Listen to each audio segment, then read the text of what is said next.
Welcome to Module 4.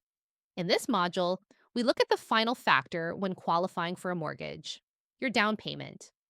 In Canada, our rules around down payments stem from the Anti Money Laundering Act. All lenders are required to collect all the necessary documentation for down payments and the origin of funds used in the home buying process.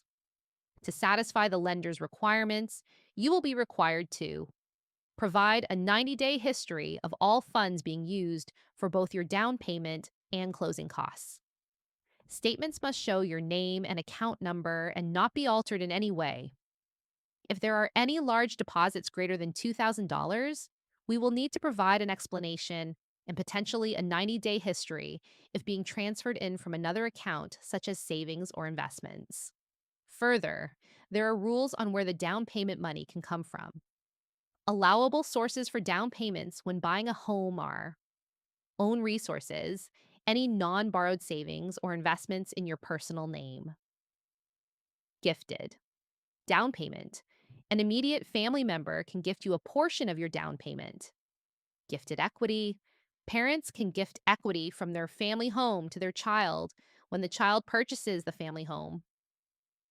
First time home buyer.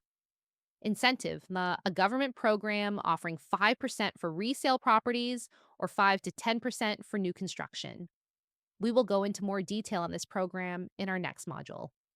Other sources can be equity borrowed from another property or sale proceeds from a previous home or asset. Now that we know where down payment funds can come from, let's cover the minimum down payment requirements for purchasing a home. Some basic guidelines for a minimum down payment are as follows. For an insured mortgage, this means you are putting less than 20% down payment. All insurers require a minimum of 5% down payment on the first $500,000 of the purchase price, increasing to 10% on any amount above $500,000 but less than $1 million. If putting less than 20% down, you will require default or CMHC insurance. This premium is added to your loan. The benefits are lower interest rates. If you are purchasing a home that exceeds $1 million, is a rental, or has more than 2 units, you will be required to have a minimum down payment of 20%. Other scenarios that will require a 20% or more down payment are if we need to access an alternative lender due to credit or a specific program not offered on the prime side.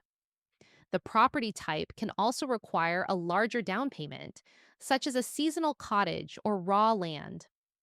One of the benefits of putting 20% or more down is you don't require default insurance, and you can access a longer amortization, like 30 years, allowing your mortgage payments to be lower.